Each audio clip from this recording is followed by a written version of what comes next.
ಚಿತ್ರದುರ್ಗದ ಅಪ್ಪರ ಭದ್ರಾ ಕ್ವಾರ್ಟರ್ಸ್ನಲ್ಲಿ ಕಳ್ಳತನ ಯತ್ನ ನಡೆದಿದ್ದು ಎದುರು ಮನೆಯವರ ಮೊಬೈಲ್ ಕ್ಯಾಮೆರಾದಲ್ಲಿ ಸೆರೆಯಾಗಿದೆ. ಇನ್ನು ನಿನ್ನೆ ತಡರಾತ್ರಿ ಚಿತ್ರದುರ್ಗದ ಅಪ್ಪರ್ ಭದ್ರಾ ಕ್ವಾರ್ಟರ್ಸ್ನಲ್ಲಿ ಈ ಒಂದು ಘಟನೆ ನಡೆದಿದ್ದು, ಬಾಗಿಲು ಹಾಕಿದ್ದ ಮನೆಗೆ ಕಳ್ಳರು ಕನ್ನ ಹಾಕಲು ಬಂದಿದ್ದು, ಈ ವೇಳೆ ಗಮನಿಸಿದ ಎದುರು ಮನೆಯವರು ಅವರ ಮನೆಯ ಕಿಟಕಿಯಿಂದ ಈ ಒಂದು ದೃಶ್ಯಗಳನ್ನು ಸೆರೆ ಹಿಡಿದಿದ್ದು, ದೃಶ್ಯ ಮೊಬೈಲ್ ಕ್ಯಾಮೆರಾದಲ್ಲಿ ಸೆರೆಯಾಗಿದೆ.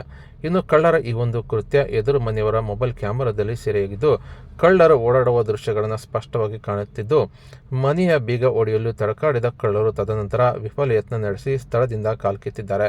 ಇನ್ನು ಅಷ್ಟೇ ಅಲ್ಲದೆ ನಂತರ ಕೆಬಿ ಕ್ವಾರ್ಟರ್ಸ್ನಲ್ಲೂ ಸಹ ಕಳ್ಳರು ಕರಾಮತ್ತು ತೋರಿಸಿದ್ದು, ಮಂಜುನಾಥ್ ಎಂಬುವರ ಮನೆಯನ್ನ ಕನ್ನ ಹಾಕಿದ್ದು, ಕಳ್ಳರು 20,000 ನಗದು ಹಾಗೂ 80,000 ಮೂಲದ ಚಿನ್ನಾಭರಣವನ್ನು ಕದ್ದು ಪರಾರಿಯಾಗಿದ್ದಾರೆ. ಇನ್ನು ಘಟನಾ ಸ್ಥಳಕ್ಕೆ ಚಿತ್ರದುರ್ಗದ ನಗರ ಠಾಣಾ ಪೊಲೀಸರು ಭೇಟಿ ನೀಡಿ ಪರಿಶೀಲನೆ ನಡೆಸಿದ್ದು, ಪ್ರಕರಣ ದಾಖಲಿಸಿಕೊಂಡಿದ್ದ ಪೊಲೀಸರು ಕಳ್ಳರ ಪತ್ತೆಗಾಗಿ ಬಲೆ ಬೀಸಿದ್ದಾರೆ.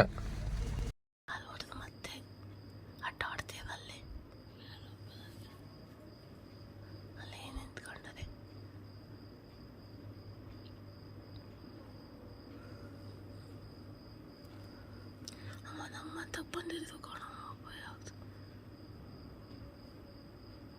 ಕೆಳಗೆ ಬಂದಿದ್ದು ಮತ್ತೆ ಅಲ್ಲಿ ಇಲ್ಲೆಲ್ಲ ನೋಡ್ತೇವೆ ಮತ್ತೆ ಕೆಳಗೆ ಬಂದಿದ್ದು